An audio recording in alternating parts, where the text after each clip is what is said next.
Hi, everyone, and welcome along to the Ergonomically Speaking podcast, the podcast that aims to help you reduce and even eliminate work related discomfort. I am your host, Neve Pentney of Boyne Ergonomics. Thank you so much for joining me today.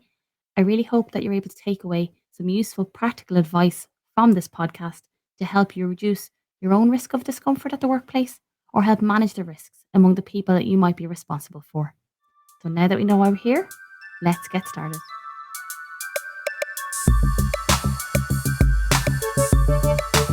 Hello, and welcome along to episode 16 of the Ergonomically Speaking podcast, where today I am taking a little bit of a step outside of the workplace and going into the classroom. Today, I am looking at school bags because we are at that time of year now where if you have a child going to school, we are going to start getting them prepped, start getting their gear, and the school bag is a really, really important part of that. And to help protect their little spines and their developing spines, there are things that we should really consider for the school bags. There's so many designs available. They're not all suitable for every child. So we're going to dive into this a little bit. And I really hope there's some useful information for you. That'll just help you make the right choice for your child and protect their spines as they go to school. So when we're looking at the school bag, size is very important. And I look at, so for anyone who doesn't know, I have an 8-year old, currently an 8-year old and a 5-year old. And there is a football camp that runs here in Ireland during the summer, the cool camps. Anyone who's Irish is familiar with them. They're Gaelic football camps and hurling camps. And when you sign up to these camps, the child gets a school bag, a jersey, a top, that kind of stuff.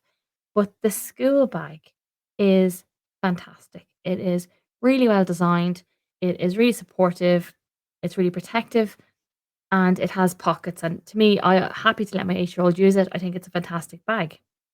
However, as I said, it's perfect for my 8-year old, not for the 5-year old. Even though it's designed well, put that on my 8-year old, it's perfect.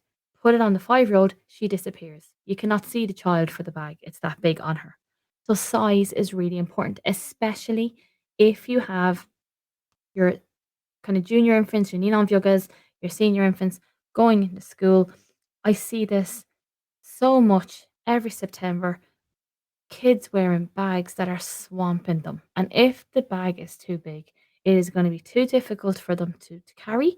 They're going to be struggling. And even if the bag is not heavy, they're going to have to be kind of maintaining these awkward postures and extra stress and tension trying to hold the bag on them. And it can really affect the spine because it's not sitting right. So if you're looking for a school bag, the right size for your child is that it is no wider than their chest and it sits no lower than the hollow of the back. When the straps are adjusted, I know, of course, if you loosen the straps, the bag is going to fall down. But when the straps are adjusted to get it nice and tight onto their back, the bag should sit no lower than the hollow, of their back. Now, I know school policy differs greatly, and there may be wee small kids starting school who have to carry a lot of things home, or the bag has to be a certain size to accommodate certain things. So I can only speak on the Irish experience. Generally speaking, small children in schools that I know don't have a huge amount to carry in and out. A lot of stuff is kept in school, or they provide it and it's kept in school. So, bar maybe the first day, there's not a whole lot to bring in. So the bag itself should really just be big enough to accommodate their lunch, their drink bottle, which can usually on most bags now can sit on the outside, and whatever they're going to be bringing in and out regularly. And you know what? If you're not sure, ask the school.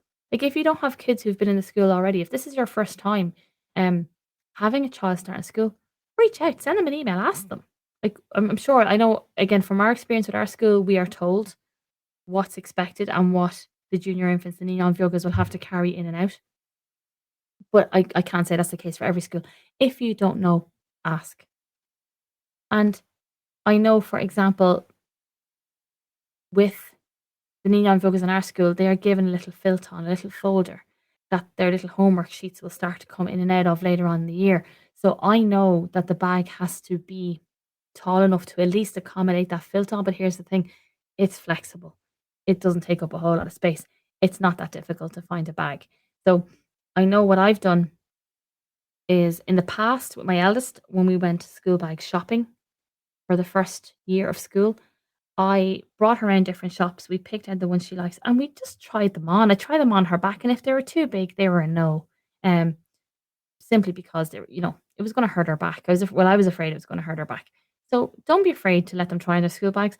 Alternative number two, if there's a bag they want and it's online, and this is the case now with my second child, the Skylift school bag that she wants for this year, it's in Canto, but I can't get it in the shops. I've had to order it online. It was available in different sizes. Very simply, I measured from her shoulder to the hollow of her back to make sure that the bag I picked was the right size for her. It may seem overkill, but you know, when you're in my field, you kind of have to be. You have to practice what you preach. So we made sure that we could get the Encanto school bag that was desired in the right size. So the size of the bag is very important. And again, as they grow, that bag will get bigger. It's going to have to get bigger anyway because it's going to accommodate more stuff, but they're going to get bigger too. So, as I said, the bag itself should be no wider than their chest and come no lower than the hollow of their back from their shoulder. A molded frame on the back is good. So, I think back to my days at secondary school, back in the late 90s, when canvas bags were all the rage. Now, there was no structure in those. There was no padding. There was no anything. They were literally just a canvas bag. When I think of what we used to carry in them, it's a wonder our spines are still intact. But what we recommend is that any school bag a child is using for school has a molded back, a molded frame. And in a lot of those, it'll be padding. It'll be three separate, depending on the bag, it's usually three separate sections of padding that gives structure to the back of the bag, that maintains an integrity and also cushions their back when they're wearing the bag. The bag itself should be lightweight with padded straps. So I think back again, when I always look at this every year, I do question the canvas bags. I know we thought they were so cool and we wrote all over them, but yikes, the straps were leather. Um, the straps should be padded. And why is this? Well, it's for comfort on the shoulders and for distribution of the load on the shoulders. If you have a bag with thin leather straps, well, all the weight and gravity is going to be pulling down on the shoulders through those two small, narrow leather straps. So, nice padded straps will distribute the load across the shoulders and cushion it. It'll be more comfortable. The bags should have an adjustable waist and sternum strap. Now, why is this? Especially for young kids, this is to make sure that the bag stays close to the spine, that it's not starting to hang off their back and you're not getting this kind of lever effect where you've got the weight of gravity and the weight of the bag starting to pull them backwards. And then they have to counteract that force by leaning forward when they're walking with the bag. Again, I'm sure you've seen it. I'm sure you've done it. But having a waist and a sternum strap means you can keep that bag close to the back. So it means that they're only really managing the weight of the bag instead of these extra forces when the bag starts to lean away from the back. And the bag should have separate compartments. And why is this? Well, it's for weight distribution. You don't have everything chucked in the one spot. So even weight distribution, if your bag has different compartments, you can spread out the contents and make sure the weight is evenly distributed. And talking about the weight of the bags, the guidelines vary from 10 to 15% of your child's weight. That's how heavy the bag should be. Now, I would say I would play safe side and say 10. But 10 to 15% of your child's weight is the guideline. That's what it has been found that they can safely manage day in, day out, going to and from school. And to help with that, I do recommend cleaning out the bag frequently and make sure they only pack the essentials. Now, if your child is anything like my 8-year-old, who knows what goes in that bag? I have seen multiple bulging pencil cases full of markers and twistables and crayons and all these different things that really don't need to be going in and out of school. But for whatever reason, they decide they want to bring them. So I do always keep an eye on what's in the bag. When the bag comes home every evening, we clear out the lunchbox, clear out whatever needs to be taken out, and try and keep the contents to a minimum of what they absolutely need to bring in. When you are packing the bags, pack the heaviest things to the back. And why is this? Well, it's to keep them close to the spine. So there's less stress on time trying to maintain that load. And close the waist and the sternum straps to keep that bag close. Ideally, they should wear the bag for a maximum of 30 minutes. And like I know what we do here is we have a short, I don't know, like 90-second, 2-minute walk to the bus stop. And when they get to the bus stop, the bag comes off. When they get on the bus, the bag comes off. When they get off the bus at the school, the bag comes off. So I know that for mine, they don't wear the bag for excessive amounts of time. However, I know myself, when I was going to school back in the day, and I was walking, it was about, I don't know, with my tiny legs, it was probably like a 20-30 minute walk to school. And you would carry the bag all the way there and you'd carry the bag all the way back. To be honest, what I say is, parents, if you're going with them to and from school, especially in the early days, take the bag off them, you carry it. You know, you know what I mean? The weight's going to be absolutely minimal to you. But don't let them try. If you can, avoid them carrying it for more than 30 minutes.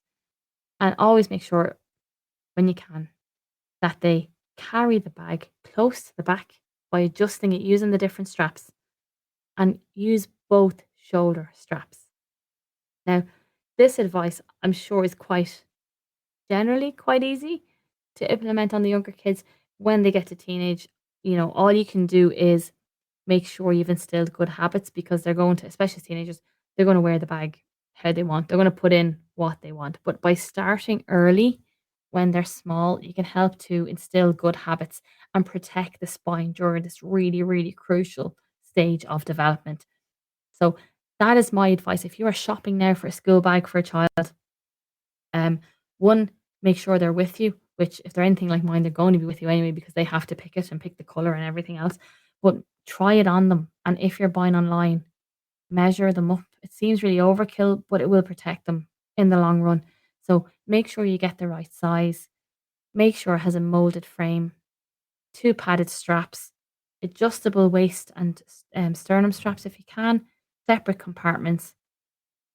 When they start to use it, maximum 10% to 15% of their weight, clear it out frequently, heavier items to the back, close the straps, wear it for a maximum of 30 minutes, and make sure they're carrying it close to their back using both straps. And that way, you make sure that they have the right bag for them, they're wearing it properly, you're reducing the risk of stress on their spine and helping to keep those young spines healthy. I really hope, I know this was a short episode, but I just thought it was important to bring it out at this time of year when we're all going shopping for these essentials.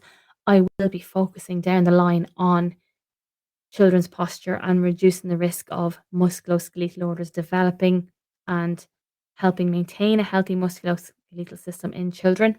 I will be focusing on that later.